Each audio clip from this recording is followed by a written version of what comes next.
Chapter 5. Learning how to fall. Alden taught me how to fall before he taught me how to kill. The morning after the scout contact, the fort was all wet stone and gray light and the kind of cold that settles into bruises before a man is properly awake. My left forearm had stiffened exactly as Tara promised it would. Not broken, not useless, just deeply offended and interested in reminding me of that with every reach, lift, and turn of the wrist. I reported to Yard 3 anyway. Alden was already there, but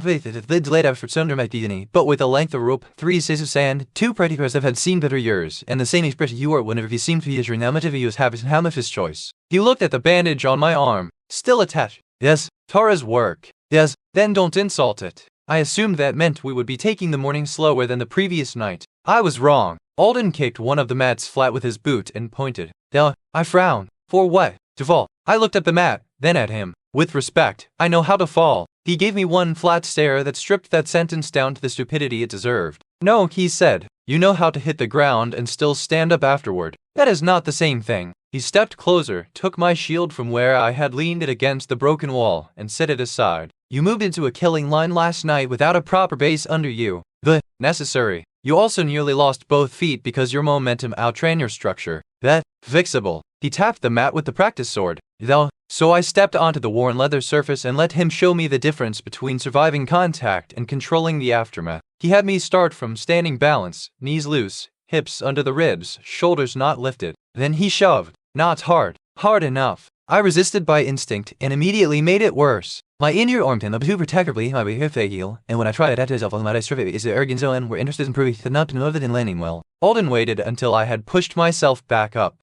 He shoved from the other angle. Again I fought the push before I understood its line. Again the landing was ugly. He nodded once as if I had just confirmed his least generous estimate. That's what I expected. The third time, I stopped trying to win the shove and listened to where it wanted my balance to go. I turned with it, let the shoulder lead, bent the knee, and hit the mat in a shorter, cleaner spill that kept the head off the leather and the good hand free. Alden's gaze sharpened. Better. What? Because I stopped resisting the wrong part. Say it cleaner. I pushed myself up. The bruised forearm protested. I gave up the standing line to save the body. Closer. He moved to stand beside me. You chose the useful loss. That stayed with me. He drove the point deeper over the next hour. Trip, drop, turn, recover. Shield side collapse without trapping the arm. Backward loss of footing on wet stone. Chin tucked, hip turn, feet ready to replant. Forward stumble into roll when the ground permits it. Short lateral drop when it doesn't. No dramatic flourishes. No handsome acrobatics. Just the ugly grammar of staying functional after being hit, shoved, clipped, or forced through bad footing. At first it felt almost insulting. After the palace, after the summoning, after one live contact against an abyssal scout, there was a part of me that still wanted training to look like progress in the shape other people recognize. Better cuts, cleaner defense, more visible skill use. Alden gave me mud-level reality instead. Most men die upright in their minds, he said after putting me on my back for the 7th time in 3 minutes. Because they think the fall is the failure.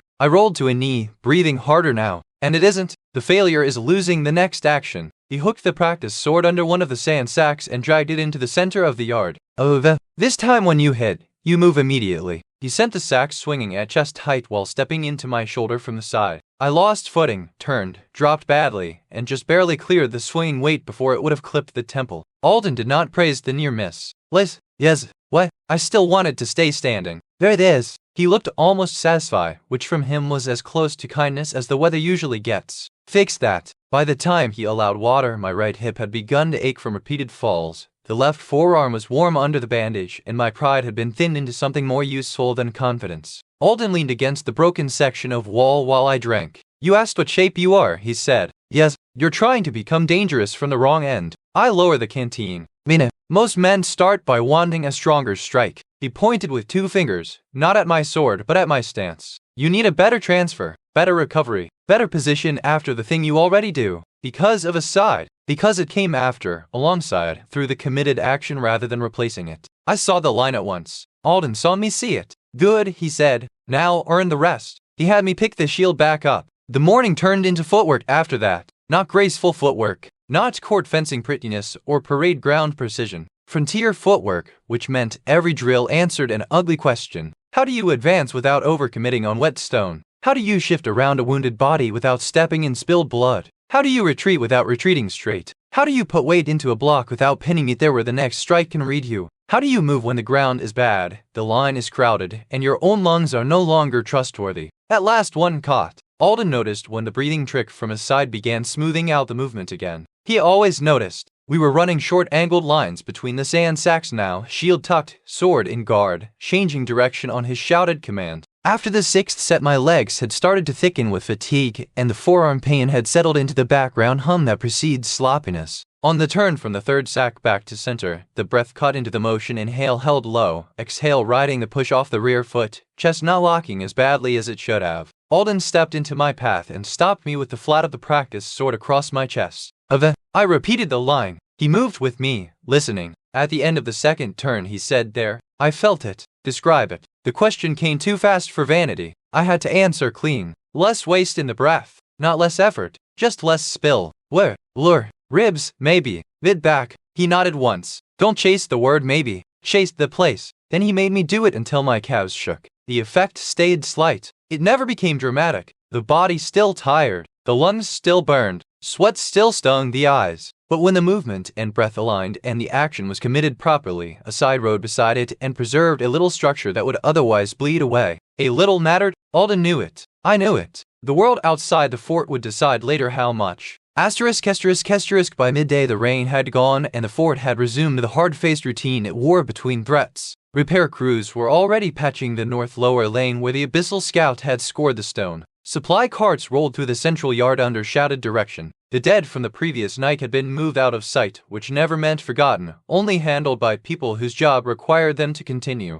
Alden sent me to the mess with one sentence. Eat enough to deserve the afternoon. I did as told. The lentil stew was thicker today, whether by luck or because the cooks had gotten hold of better scraps. Jessamorn asked how many times Crow had knocked me flat. Enough, I said. She smirked into her cup. That means more than 12. Hell, already halfway through his second chunk of bread, squinted at the movement of my shoulders when I reached for the bowl. He's teaching you the ground first. I looked up. How'd you know? Hell shrugged. Crow starts there with people who try to win before they understand losing. Ket rattled dice in his palm and said, he started with me by teaching me not to panic when someone else vomits on my boots. That was because you joined the healers carry line, Jessa said. It was still educational. I kept eating, but the word stayed. People who try to win before they understand losing. That had the unpleasant feel of accuracy. Not because I thought myself grand. Because I had spent the first days in Aldervan staring at the hierarchy placed over us and trying, almost from the first night, to make a side prove it had not doomed me. Useful hunger.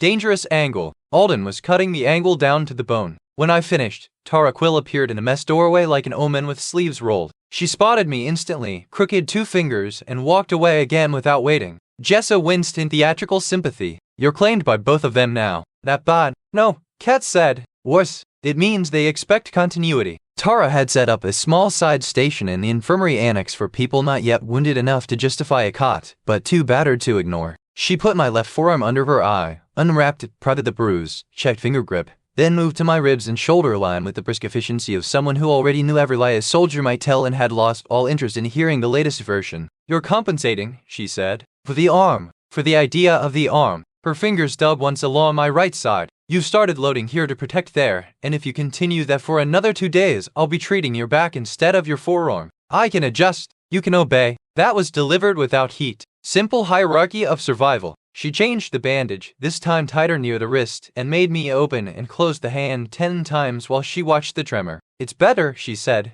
I wrote the sequence down. Good. Keep doing that. Bodies lie beautifully after rest. I hesitated, then asked, you sound like you've seen that often. Tara snorted. I work in a frontier fort. I've seen men insist a leg wound was improving because it hurt in a more familiar way. She tied off the bandage and finally looked at me fully. Listen carefully. The danger with your sort of growth isn't just overuse. It's pattern addiction. I frown. Pattern addiction. You find one successful line, one useful sensation, one repeatable trick, and suddenly you want to live in it. You'll hammer the same structures until the body gives out because the mind has decided repetition is safety. She began mixing powder into a small cup of hot water from the kettle. Sometimes that works. More often it just gives me a better understanding of how stupid persistence can become. I took the cup which she shoved it at me and drank despite the bitterness. Are you warning me as a healer, I asked, or as someone who has already made up her mind about me? Tara leaned one hip against the table and folded her arms. Yes, that almost got a laugh out of me.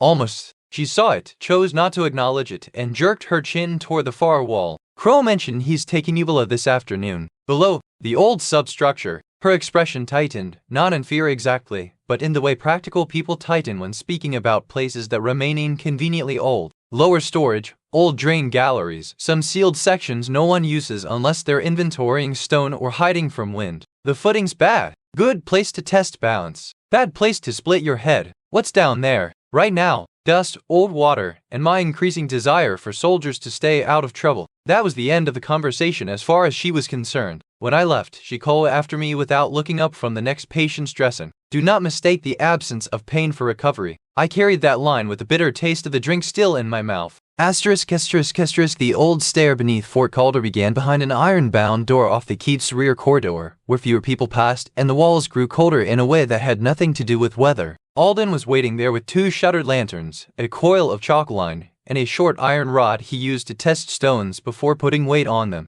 The door protested when he opened it. Not haunted, just underused. A draft came out smelling of old lime, damp mortar, earth, and a faint mineral tang from somewhere deeper where water still moved. Alden handed me 1 lantern. Watch your feet before your thoughts. We descended. The stair wound tighter than the main fort passages, built from older stone than the visible keep above. The blocks were larger, darker, and worn at different rates as if the structure under Calder belonged to more than one age at once. In some places the original wall had been reinforced from the inside by newer arches. In others, cracks had been stitched with iron clamps old enough to have developed their own rust scales. At the first landing I saw markings on the wall, not writing I could read. More like tool lines or old measurement cuts, repeated in groupings that suggested purpose. 1 vertical slash, then 3, then a branching angle that reminded me for no good reason of the wall carving in the summoning hall where one motion had seemed to contain others. I slowed. Alden noticed. Older than the fort above, he said. Most things useful are.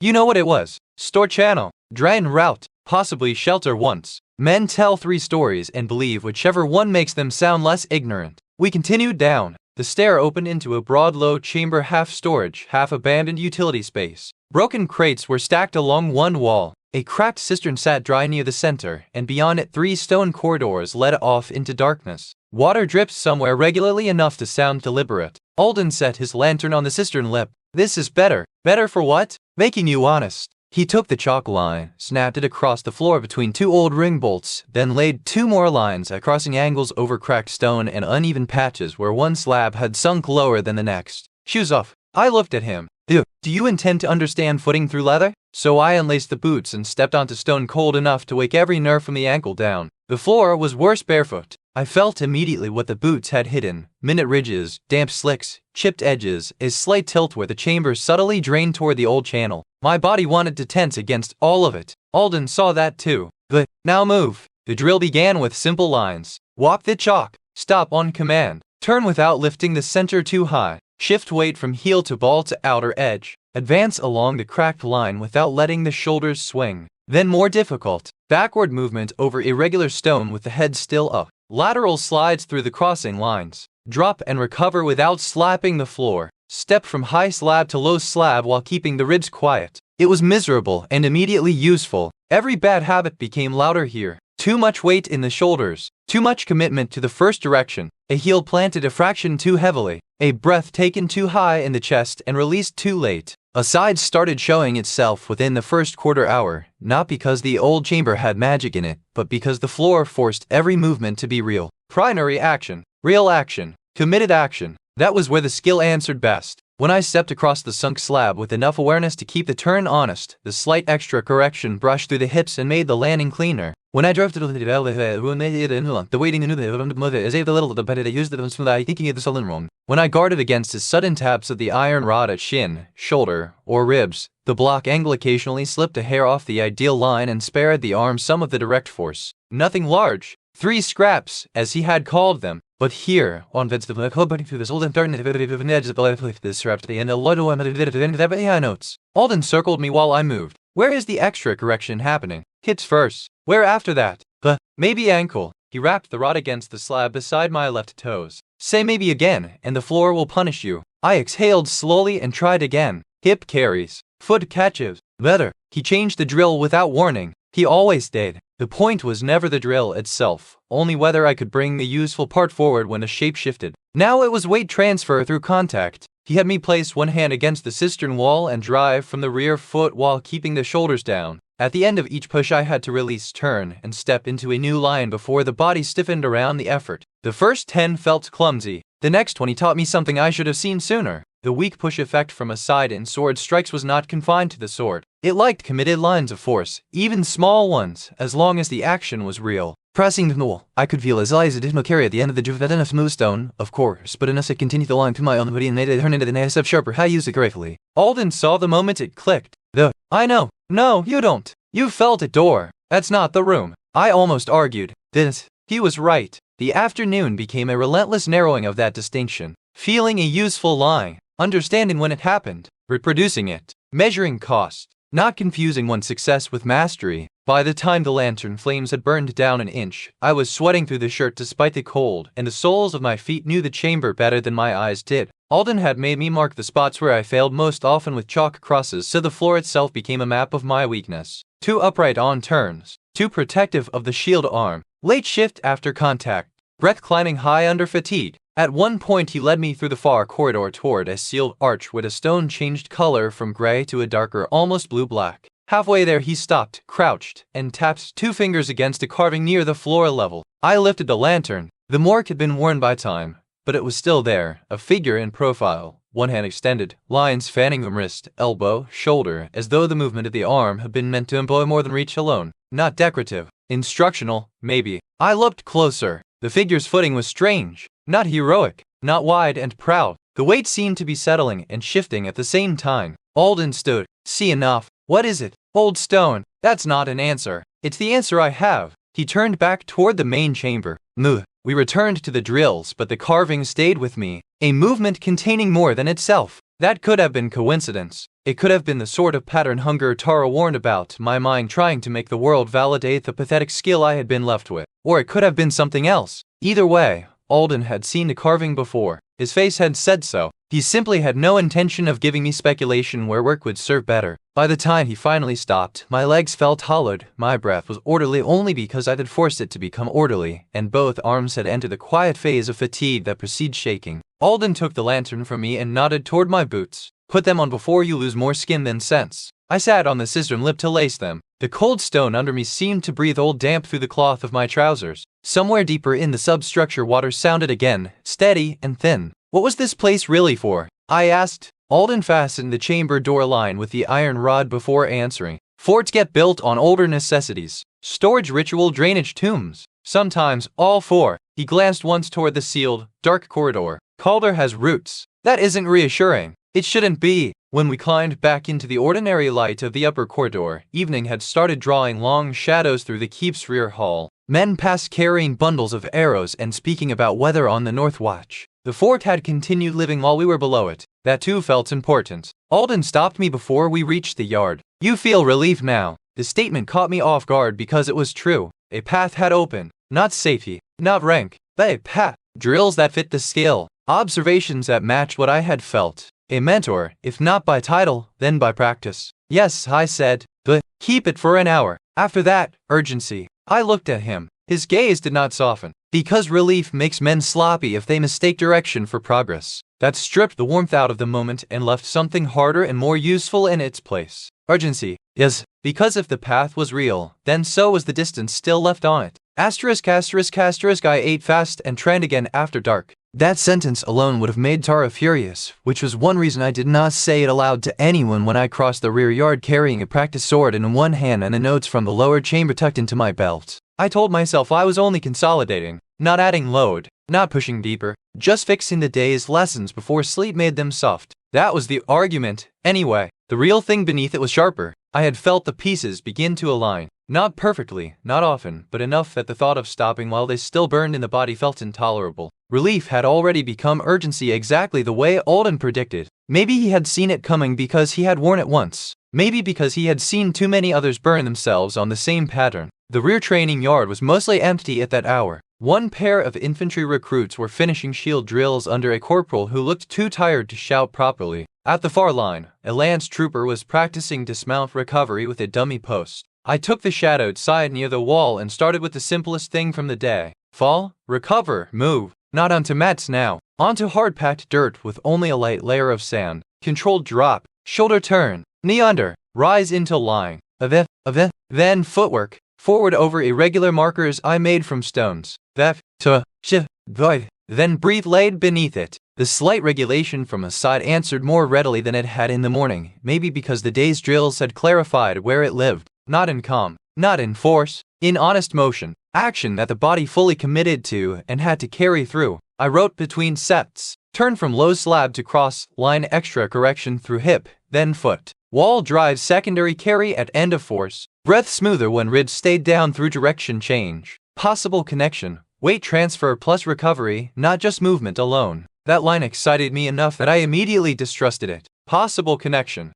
Cautious. Not truth yet. I kept going. A cut drill next. Short sword line. Diagonal down. But now with the step and recovery from the lowered chamber added into it. If the weak push came after the committed strike, then perhaps it could feed the next placement rather than existing as a pathetic afterthought. The first dozen attempts were misdimed. On the 13th, the push arrived late, and because my rear foot had already begun to recover from the cut, the slight carry nudged the body into a cleaner second stance. I stopped, tried again.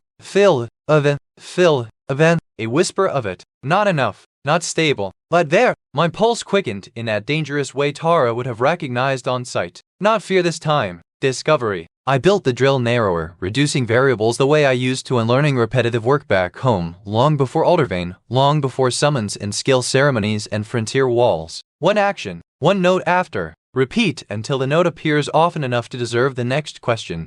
Recover, breathe, recover, breathe. The night air cooled sweat on my spine. My left forearm tightened under the bandage. My right hand began to buzz faintly again from grip repetition. Still I kept going because the line was there now, thin as wire and just as easy to lose if I let the body get theatrical around it. At some point the infantry corporal and his recruits left. The lance trooper did too. I no longer noticed. This was the compulsion Tara named without naming, the one I would only fully admit later. Not some glamorous madness, not cackling obsession, just the narrowing of the world to a useful pattern and the refusal to let go of it while it was still yielding. That narrowing can be deadly because it feels productive the whole time. When the headache came, it came politely. Not a blow, a pressure behind the eyes, a thin line running from the base of the skull forward, as if someone had tightened a strap around my head one hole at a time. I should have stopped there. Instead I set the sword down, bent over my notes, and wrote it. Head pressure after repeated combined sets. Not severe yet. Then I resumed with shield work. Block, turn, drop, block, slip angle, recover. I was trying to catch the defensive slide from the previous night and the lower chamber together to make the block not just absorb or redirect slightly, but also place me better afterward. Alden would have called that premature. Tara would have called it idiotic. I called it necessary. That is one of the lies driven men tell themselves most beautifully. The first real success came while I was too tired to deserve it. I raised the shield against an imagined high line, let the force slide across the outer edge in the way I had felt under Alden's practice sword, and at the same time the step back into recovery shortened by half an inch without stealing the base. Tiny, almost nothing, enough to make the next stance cleaner. My chest tightened with excitement. Then my vision blurred at the edges for one heartbeat and returned. That should have frightened me properly. It did not. Not enough. I stood in the yard under the lantern spill, staring at my own notes with sweat drying under my collar, and understood with unpleasant clarity that the most dangerous part of me was not courage or fear or wounded pride. It was willingness.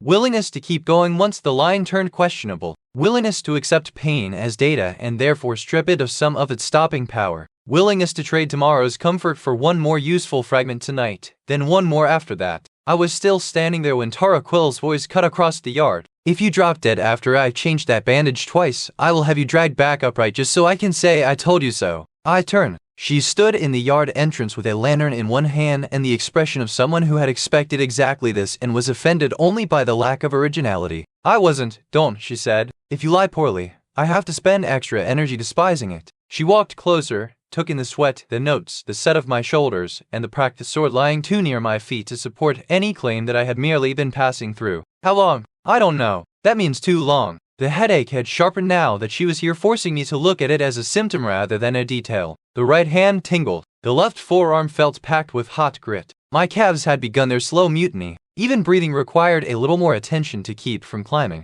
Tara looked at my face and saw most of that without asking. Zit, I can still stand. I did not ask for a weather report. I sat on the low edge of the yard wall. She set the lantern down and crouched in front of me, not kindly, not unkindly, just with professional impatience. 2 fingers to the wrist, 1 glance at the pupils, then her hand flattened briefly against the side of my neck, reading pulse and heat. Headache, she said. Yes, tingling. Yes, vision. Blurred once. She closed her eyes for 1 second, maybe counting how many different ways I was being tiresome. Listen carefully, Evan. What you're doing will break if you treat early success like a window that only opens under exhaustion. I said nothing, partly because she was right, partly because some hard mean part of me still wanted to protest that I had found something tonight I might not have found by dawn. Tara saw that thought cross my face as plainly as if I had spoken it. There, she said softly, and the softness was somehow worse than the sarcasm. That's the part I'm talking about. She rose and folded her arms. You think the damage is the price of discovery? Sometimes it is. Often it's just damage. You are not yet good enough to tell the difference reliably, which means you need limits from outside your own hunger. Her phrasing landed cleanly because it was so exact. Outside your own hunger. The fort yard seemed very still around us. Somewhere on the wall a watchman called the hour. Wind moved over stone. The lantern flame shifted. I asked, and if I stop too early? Tara's mouth hardened. Then you miss a line tonight and find it tomorrow. If you continue like this, you may find a line tonight and lose grip in 2 fingers next week. Do you understand the comparison? Yes. Do you respect it? That question was harder. I looked down at my notes instead of answering at once. Chalky charcoal smudges, crossed out phrases, observations made in the ugly handwriting of someone writing between fatigue and urgency. There was progress on the page. Real progress. That was what made the warning painful. I understand it, I said at last. Tara made a small disgusted sound. That wasn't the question. No, I said. It wasn't. She picked up the practice sword and held it out to me hilt first. For 1 irrational second, I thought she meant for me to continue. Instead, when I reached for it, she pulled it back.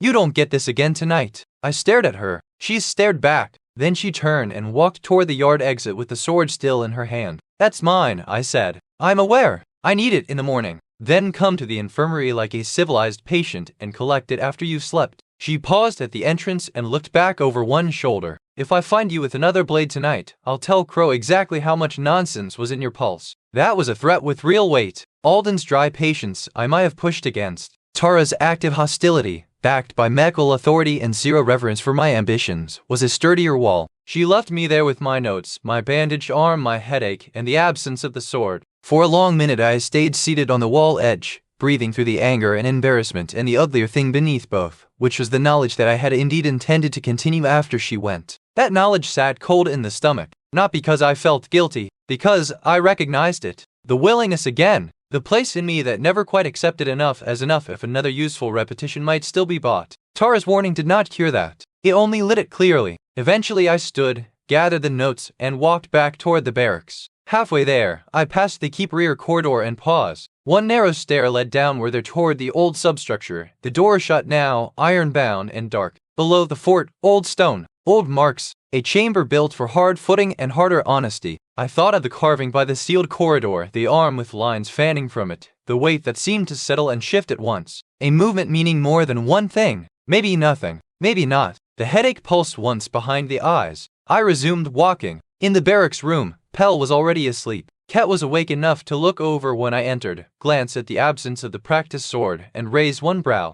Will one. For tonight. He smiled without warmth. That still counts. I sat on the cot and added the last notes I could trust. Combined strike/recovery line may connect. Defensive slip plus reposition possible under fatigue. Not confirmed. Head pressure/tingling began after prolonged repetition. Do not test deep fatigue alone again. I stared at that last line for a while before leaving it uncrossed. Whether I would obey was another matter. Jessa, lying on her side facing the wall, spoke without turning. She take the sword? Yes. Good. You all enjoy this too much. No, Jessa said. We enjoy not carrying new fools to the infirmary before they've learned where the latrine trenches. That was fair enough that I couldn't answer it. I lay down carefully with the left arm supported, just as before. The body hummed with overuse, the head still tight, the notes under the mattress edged like a second pulse. Relief had become urgency. Urgency had become something meaner and narrower by nightfall. Compulsion, perhaps. Not the dramatic sort stories like to call madness. A quieter version.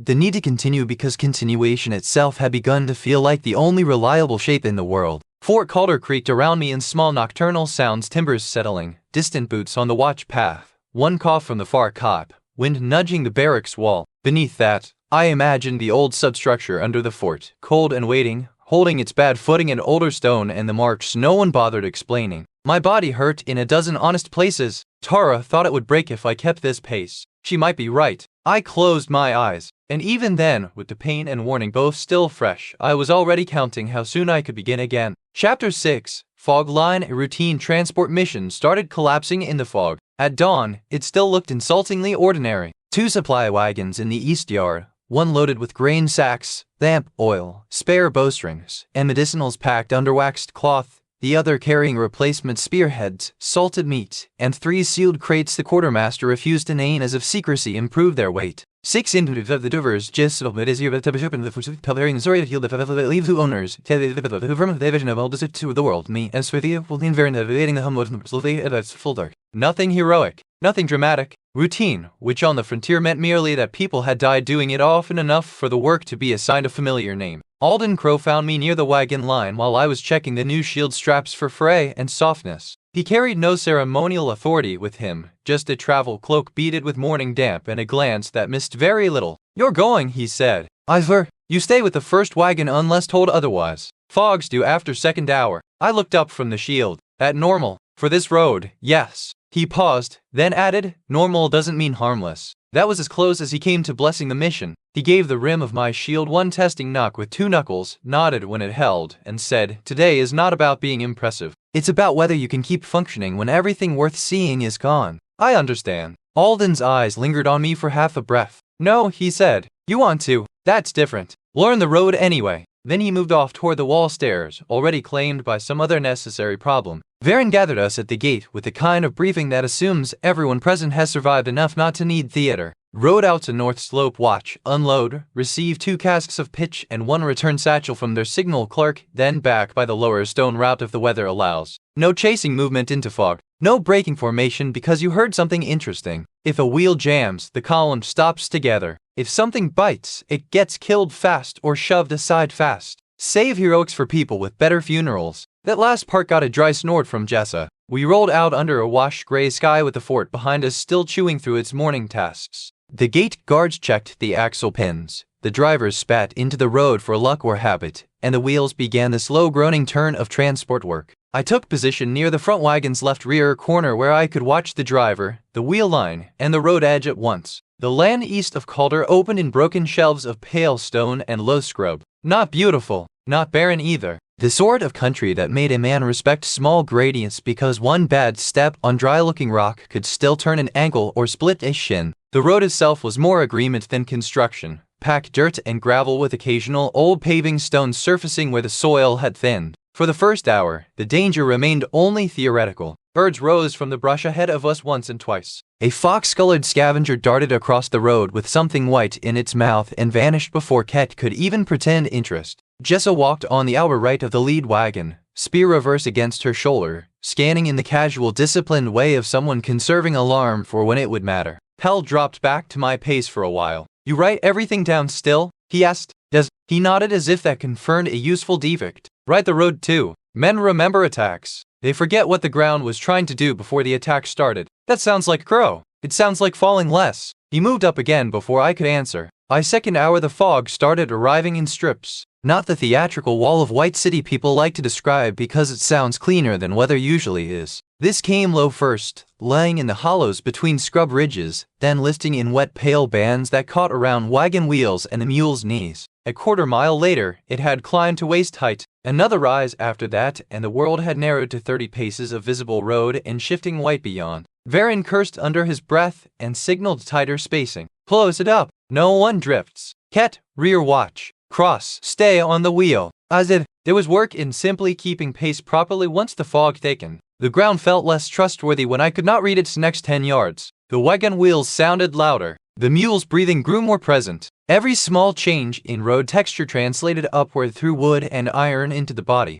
I matched my steps to the left rear wheel and let the movement breathing pattern settle in without dramatizing it. Inhale low over 2 steps. Exhale on the push and recovery. Let the ribs widen. Keep the shoulders quiet. The slight regulation from a side cut after a few minutes, familiar now in the way only a half-trained thing can become familiar, never guaranteed, never dramatic, but real enough that I knew when it was there. Less spill in the breath, better structure under the movement, on an open yard that mattered a little. In fog, with visibility shrinking and the road demanding attention from every joint, it mattered more. The first sign that routine was beginning to go bad came from the mule, front left on the lead wagon, gray coat dark with damp, ears already pinned against the wet. It stumbled once where the road dipped, recovered, then half a minute later tossed its head too sharply at something the rest of us could not see. The driver hauled the rein and swore, "Easy, easy, damn you." Varin lifted a hand. "Hold pace, don't bunch." The mule settled, but only outwardly. I could see the tension running through its neck. Jessa saw it too. "It smells something?" "Everything smells like wet stone," the driver snapped. "That doesn't help." We kept moving. The fog thickened another degree and the road began to feel wrong underfoot, not because it had changed, but because the edges of it had dissolved. Sound carried badly. Ket's boots from the rear came and went as if he were pacing in and out of another world. The second wagon was visible only in fragments, a wheel, a driver's hat, the dull square outline of one crate under waxed cloth. I found myself listening while walking, not just seeing. Wheel grind, harness creak, mule breath, Jess's boots. Hell's shield occasionally nudging against his hip. Something else farther out, intermittent and too soft to name. Maybe that was only the fog teaching me suspicion. Maybe not. Ahead, the driver muttered and tugged the left rein. The lead wagon's front wheel had started drifting toward the road shoulder where wet gravel thinned over flat stone. Another foot and the axle would jolt badly enough to spill one of the upper sacks. I stepped in without being told, put my shoulder against the wagon rail, and drove inward while the driver corrected the mules. The push I added was pitiful, barely more than a continuation of committed force through my own body. Still, it rode the effort just enough that the wheel caught the firmer road line instead of slipping farther. No one commented. The driver probably credited his own rein work. Flying. The road climbed after that into scrub heavier than before. The fog clung among the bushes and the low twisted trees, turning every branch into a vague arm shape until the eyes started lying in self-defense. Varin signaled a slower pace. Jessa shifted closer to the front. Hell moved up beside me and rested his shield at a better angle for sudden use. "You hear that?" he asked quietly. "Hear what?" "That's the point." We both listened. At first I heard only the same dampened world as before. Then from somewhere off the left side where the ground dropped into a shallow gully came a light crack of brush. One branch. Then nothing. Varin heard it a second later and halted the column with a fist raised chest high. The wagons creaked to stillness. The fog moved around us as though pleased. No one spoke above a murmur. Ket's voice came from the rear, flat and close despite the distance. "Rear clear. Left," Varin said. Jesse lowered the spear point. "Maybe brush settle. Maybe not." That was the frontier in 2 words. We waited through 5 breaths. The mule tossed its head again, harder this time. Then something rushed the wagon from the right. Not from the sound we had heard. From the other side, where the fog made nonsense of depth. It burst from the way low and fast. Not Bissell, not one of the faceless scouts from the wall, but a frontier ritual half feral from an old magic, all wet fur, pale gums, and forelimbs too thick for a natural beast. It hit the lead mule's shoulder instead of the throat because Jessa was faster than the animal had calculated. Her spear punched into its side and spoiled the leap just enough that the jaws snapped on harness leather rather than flesh. The mule screamed. Everything went wrong at once. The second beast came from the left gully, exactly where the earlier sound had trained our attention to listen, but later than expected, using the first rush's cover. Ket shouted from the rear. Hell slammed forward to catch the wagon corner before the panicking mule could wrench it sideways. The driver lost one rein, caught it again, lost his footing on wet stone, and nearly went down under the wheel. I moved because standing still would have created a gap. Shield up, leg but functional. The second beast came in at knee height, aiming to hamstring or at least force a stumble. I caught the shoulder badly on the shield rim and felt the impact travel up my bruised arm in a hotline. The block should have collapsed backward. Instead, the familiar slight slip caught at contact and let the force shave off angle. Not enough to look elegant. Enough to keep the leg. I cut downward with the short sword. The blade bit shallow through wet hide. At the end of the strike, the weak extra shove flickered through the motion and nudged the beast's turning body offline. Hell's shield smashed into it a heartbeat later and drove it into the wagon wheel. Jessa ripped her spear free from the first wolf and killed the second through the ribs before it could regain its feet. "Hold the mule!" Varin shouted. That was the real problem now. The lead animal had gone half mad in the traces, trying to twist away from blood and fog and pain while the other mule fought the pull. If the wagon jackknifed on the narrow road, the second cart would pile into it blind and the whole column would become a pin mess on bad ground. I dropped the sword point, moved the harness line, and grabbed leather with my good hand while Pell leaned his full weight against the wagon front. The driver was cursing and pulling, but he had no room and less balance. Left line, I snapped. Not the bit. Left line. He obeyed out of reflex more than trust. I shifted my footing under the wagon's drag, kept the breath low, and committed to the pull with everything I had. Not strength alone, structure, breath, weight transfer, the same ugly lessons Alden had driven into me in yard 3 and below the fort. The action had to be real. The minor extra carry from a side caught on the effort. Tiny. Enough only that the motion traveled through me more cleanly and reached the mule as a steadier correction instead of a desperate yank. The animal still fought, but it fought in one line instead of 3. That was enough for the driver to regain the rein properly. Varen and Jessa killed the first beast before it could worry free of the spear wound and bite again. Ket's crossbow twanged somewhere behind us, and a third shape in the fog yelped and crashed away through scrub. Then the road was ours again. Not safe, merely ours for the moment. Moo, Varen barked. Now, before more scent comes, we moved. No one paused to inspect the wolf corpses. No one discussed how close the wheel had come to dropping off the shoulder. That was frontier discipline or frontier numbness, depending on the angle. I kept pace on the wagon corner with blood drying black on the short sword and the shield arm starting to complain more seriously. The driver gave me one sideways glance, breath still rough. Good catch, I nodded. It should have felt like something. Instead, the moment had already been swallowed by the next stretch of road. The fog got worse. By the time we reached the stone marker that supposedly meant we were halfway to North Slope Watch, visibility had narrowed so badly that Varen ordered a rope between the two wagons. Not to tow, just to keep distance honest when sight no longer could. Jessa took point a few paces ahead with the spear low. I stayed on the lead wagon. Hal fell to the rope line. Ket ghosted at the rear, more heard than seen. That was when the mission truly began to collapse. The road forked near an old washout where one track kept the higher ridge and the other descended between rock shelves before joining again farther north. In clear weather, the choice depended on wheel condition and wind. In this fog, the higher ridge should have been safer because it gave less cover to ambush from below. Varian took the higher line. 5 minutes later, he stopped, crouched, and touched the ground. What? Jesse asked. He held up his fingers. Wet dirt, disturbed, hard to read. Drex, beasts, maybe. The maybe again. I looked down too.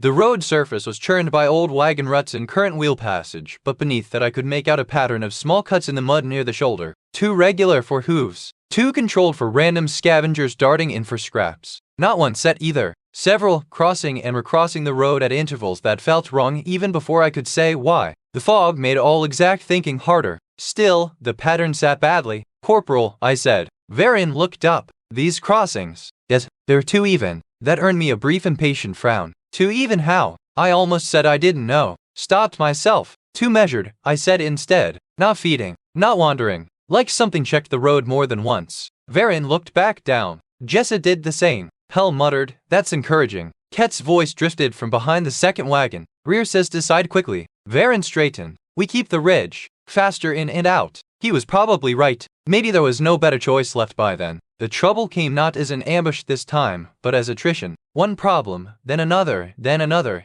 each small enough to manage alone and ugly enough in sequence to grind a column down. The lead mule slipped on hidden stone where the fog had wet the surface but not the color. I caught the wagon rail and put my shoulder into it before the tilt could yank the axle sideways. The second wagon lost its right rear wheel to a rut and needed all hands for 20 breaths to lever free while Ket covered the fog with a loaded crossbow and too many places to aim. Something screamed once far off to the left and set every spine in the convoy listening to the wrong side long enough that a scavenger bird crashed out of a bush on the right and nearly caused the drivers to panic the teams again. A strip of road narrowed between boulders and forced the two wagons into single careful passage where one snapped trace would have stranded us. Through all of it, I kept using a side in the smallest possible ways because the smallest possible ways were what the road allowed. Walk and regulate breath. Brace and add a sliver of carry through the push. Block and let force slip off center. Step and correct balance before it became a stumble. Nothing large enough to name in a report.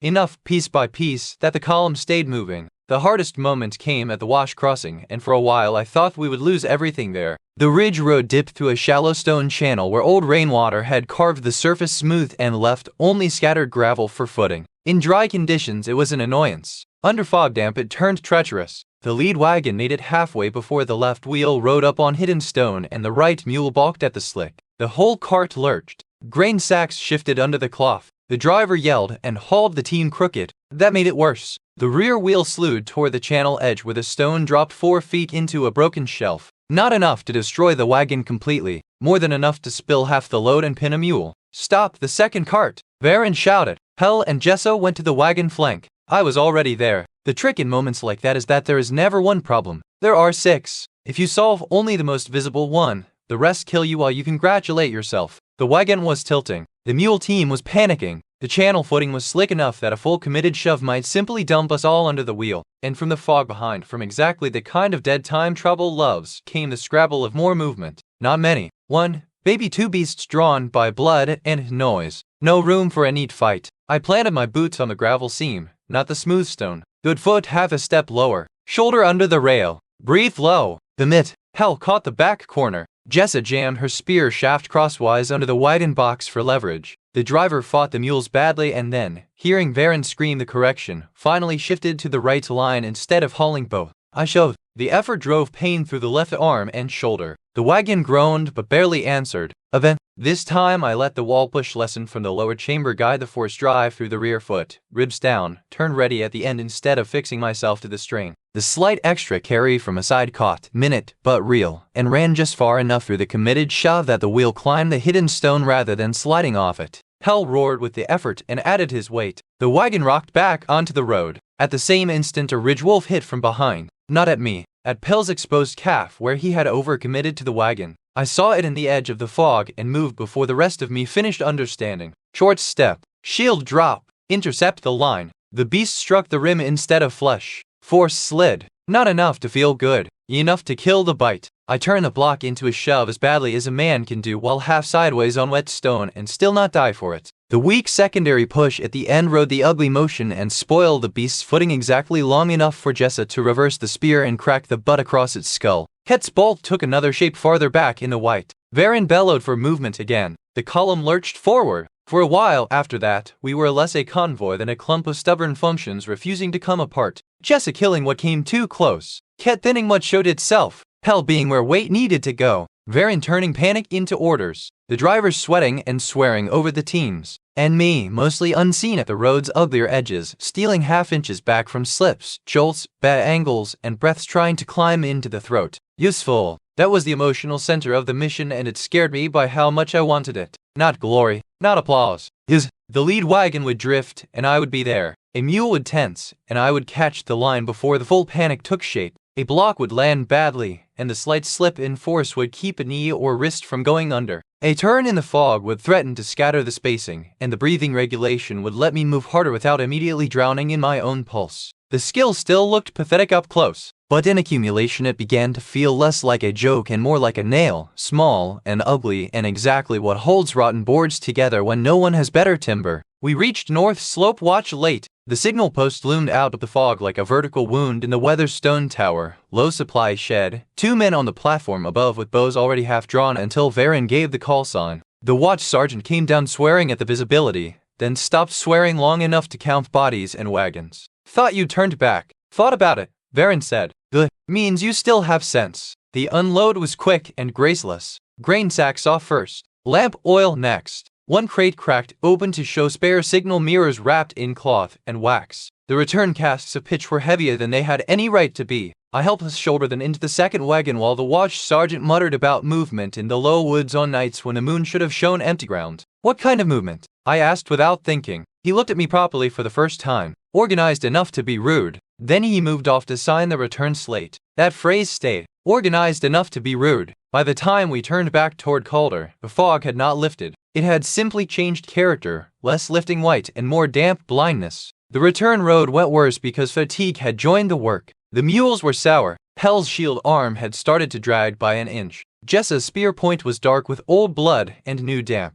Ket's crossbow string needed checking every half hour. My own left arm had settled into a deep heartache that the breath regulation could not reach. Still, we kept moving. The road back should have been easier because we knew it now. Instead, it felt more dangerous. The mind fills known darkness with precise expectations, and when those expectations fail, surprise cuts deeper. We had almost reached the fork again when Varen stopped dead and raised a hand. No sound this time, just the road. The track ahead, where our own outbound wheel ruts should have lain clear enough in the mud, had been disturbed, not erased, adjusted, crossed by narrow marks from the shoulder inward and back again in measured intervals, as though something had paced our lane after we passed and before we returned. Jessa crouched beside them. I don't like this. That makes all of us, Pell muttered. Varian did not waste time trying to identify them exactly. Tight formation. No one speaks unless it matters. We passed through that section with every weapon angled outward. Nothing attacked. Nothing showed. But I felt watched in the most practical sense. The way one feels the possibility of a tool being selected from a shelf behind a curtain. Not personal. Worse, I kept my eyes moving while walking, letting the step-breath pattern carry the body so the mind could spend a little more on listening and the edges of sight. Movement and observation together. Not yet a technique, nothing I could name honestly, but there were moments in that return stretch where the world seemed to present more information because the body's labor had been managed to frickin' better.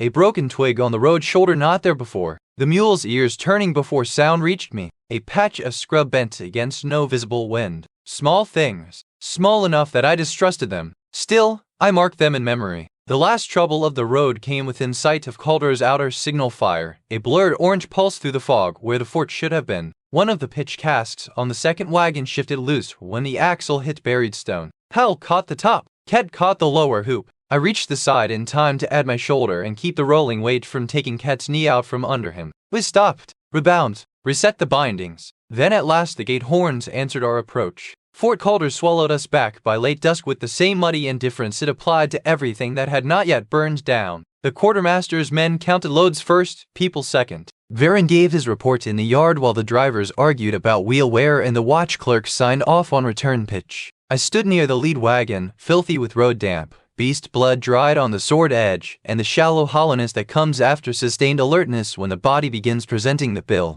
From where I stood, I could hear most of the report. 2 ridge wolves confirmed, 1 possible third. Fog interference severe. Road instability at Wash Crossing. No lost cargo. No personnel loss. Minor injuries only. The Wash Crossing line landed and moved on. No lost cargo. No personnel loss. Accurate. Incomplete in the way frontier accuracy often is. Varian was not lying. He was reporting what a corporal could easily prove and what command would care about first. The wagons arrived. The supplies arrived. Nobody died. Mission successful. There was no clean place in that language for the half-dozen small corrections that had kept it true. Jessa came to stand beside me while the quartermaster's assistants unhitched the mules. You look disappointed, she said. I'm not. She glanced at me, saw the lie, and let it pass without honoring it. Reports don't bend for details, she said. Not unless the details belong to someone's nephew or someone's glory. That doesn't bother you? It bothers me when the dead come from it. I said nothing. Jessa leaned her spear against the wagon side. You did useful work out there. Useful doesn't write itself. No. Her mouth tightened slightly. It usually writes someone else. That was closer to comfort than anything in her manner should have allowed. Before I could answer, Varen called for me. I went. He was signing the bottom of the return slate with a clerk holding the lamp too low and the pen too stiff from cold. You stayed on the wagon line well, he said. That was all. Not false, not generous. A practical acknowledgement from a man already looking at the next necessity. Thank you, I said, because there was nothing else to do with it. He nodded and dismissed me with the same motion he used for an empty grain sack. The bitterness came later, and because it came later it landed harder. Not in the yard, not while washing blood from the short sword at the trough. Not during mess, where everyone ate too quickly and Pell described the wash crossing to 2 off-duty spearmen in the condensed frontier style that turned chaos into 3 ugly jokes and 1 surviving axle. It came as I wrote the sequence carefully. Mule panic at first, wolf contact, line correction helped. Wheel drift twice in fog. Wash crossing, shove plus carry through body enough to recover axle line. Multiple minor defensive slips, preserved stance/limbs. Breath regulation more valuable under sustained movement than in short drills. Possible increase in observation quality while moving with breath settled. Then I stopped with the charcoal in my hand and stared at the page. The record I was making for myself looked more substantial than the official one by an embarrassing margin. Not because I had done something grand, because the official one had no room for hidden value and mine was made entirely of it. I hated how much that stung. The ugly part was not wounded pride. Not exactly. It was fear with a different coat on. If value remained invisible, then usefulness could still fail to protect me when harder decisions arrived. If I became the kind of man who kept others alive by inches but could not prove it except his own charcoal scrawl, then I was still at the mercy of whatever the kingdom chose to notice. That thought made my jaw tighten until it hurt. Ket, sitting cross-legged on his cot repairing his strap with unnecessary care, looked over once. "You're grinding your teeth." I noticed. "That means stop." I did not answer. He watched a moment longer, then said, cross, "What? You were part of why the wagons came back straight." I looked up. He shrugged with one shoulder. "That is not a speech. Don't make one." Then he returned to the strap. The line should have helped more than it did. It helped some, not enough, because Ket's opinion did not write itself into command ledgers either. By the time the barracks lantern burned lower, the bitterness had settled into something colder and more productive. Not healthy. Productive. I knew what the road had taught me. The skill answered best when the action was real. Movement plus breath. Force plus carry. Block plus slight spoil of line. Possible movement plus observation at the very edge of what I could honestly claim. And under sustained use, the little additions began to accumulate into survival. That was the useful truth. The dangerous response followed immediately. If I could make it more consistent, the hidden value would stop being so easy to overlook. If I could move from accidents and glimpses into repeatable sequence, then perhaps the next report would have to bend enough to include me. I got up from the cot. Jessa, half asleep already with her back to the room, muttered, "If you're going to piss, don't slam the door." I took my notes, the practice sword from its place under the bed frame, and went out without answering. The rear yard was wet and mostly empty. A drizzle had started again, too fine to matter at first. The wall lanterns made halos in it. Somewhere beyond the fort, a watch horn signaled the hour. I stood in the dark with the practice sword in one hand and the mission still hot in my nerves. This was not a good state from which to train. I knew that. I'd train anyway. First the wash crossing show. Not with a wagon, only the yard wall and a stack of sand sacks left near the broken section. Shoulder in, rear foot drive, ribs down, turn ready. Feel for the extra carry without reaching too hard. Event. The first few attempts were clumsy from accumulated fatigue. Then one line landed clean, and the slight additional force ran through the push the way it had on the road, just enough to sharpen the end of the effort instead of dulling it. I wrote it down. Then the breath. Walk the yard edge. Turn at the marker. Keep the breathing low and let the body move under it. Not pretty. Functional. Watch the lantern post. Watch the wall seam. Watch the puddle edges for reflected disturbance while moving. That was where the compulsion deepened. On the road, movement plus observation had seemed possible because the breath stayed more ordered. Here in the yard, with no real danger and too much desire, the effect came and went in fragments. Sometimes I felt a narrow brightening at the edge of attention, as if the body's labor had been managed cheaply enough to free a little more mind for the world. Other times it was nothing but wet dark in my own staring. I chased it anyway. That was the mistake. One more line. One more turn. One more attempt to catch the same quality of awareness I had half felt in the fog. The headache arrived faster this time than it had in the previous nights.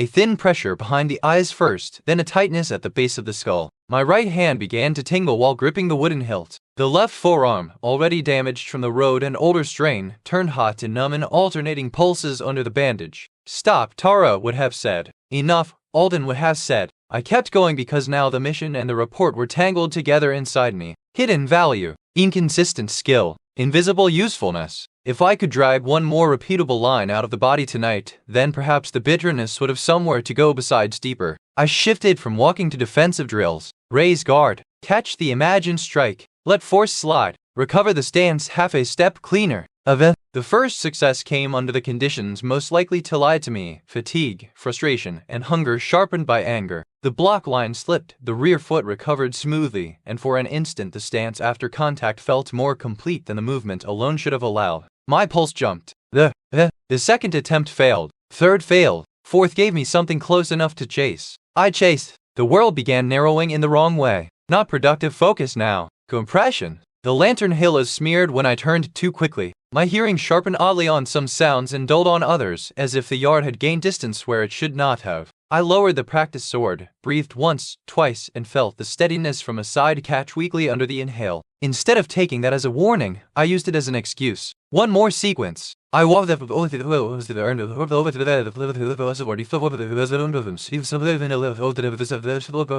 The door yielded with a complaint. I took a lantern from the wall bracket and went below. The air was colder under colder. The stairs smelled of damp lime and old earth. My boots struck the steps too loudly in the narrow space. By the time I reached the broad chamber with a cracked cistern, the headache had grown teeth. Still I set the lantern down. Still I took the practice sword in both hands. I started with footwork on the chalk lines Alden had left ghosting the floor from the afternoon drills. Advance, settle, wait, let the breath carry, watch the slab edge, feel for the extra correction through hip and foot. It worked once, worked again, then failed 3 times in a row when my concentration frayed. I shifted to the wall drive drill, palm against stone, rear foot push, release into turn. The extra carry flickered through the line, real enough to excite me. The excitement was poison in that state. My hands shook now whether I wanted them to or not. Not gross trembling, fine vibration running through fingers and forearms. When I tried to write a note, the charcoal snapped under pressure. I stared at the broken piece in my hand and finally admitted the word. Strain, not muscle alone. Something deeper in the way the skill and the body were grinding against one another. I should have left then.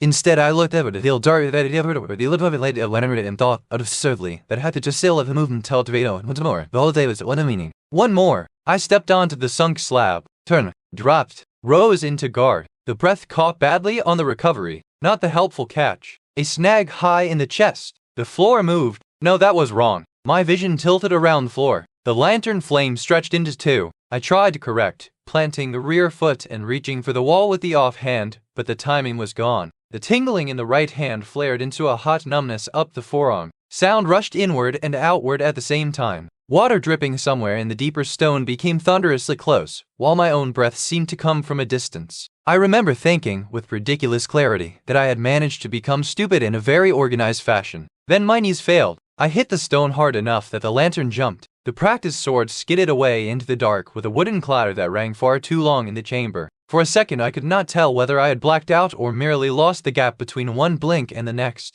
My cheek was against cold floor. The left side of my face felt wet, though I could not tell if it was water from the stone or sweat from me. My hands would not answer properly, not paralyzed, delayed, as if the command had to cross a river before the fingers heard it. I tried to push up. Nothing useful happened. The pressure in my skull pulsed once, deep and mean. From somewhere above, or maybe only from the stair, I thought I heard a door move. Then footsteps. I could not tell if they were real. My notes lay scattered near the lantern glow, one page half folded under the draft, charcoal marks smudged by my own fall. Breath regulation under sustained movement. Defensive recovery possible. Observation while moving not confirmed. The words blur. The old chamber smelled of damp stone and iron and the first faint edge of my own rising panic. That more than the collapse itself finally cut through the compulsion. Panic meant the body had stopped negotiating. I lay there on the substructure floor under Fort Calder, arms numb, head ringing, unable to decide whether the footsteps I heard were coming closer or whether that was only blood in my ears. And for the first time since the skill had begun to answer me at all, I understood that if I kept forcing meaning into every action without learning the price properly, the price would eventually take the decision out of my hands.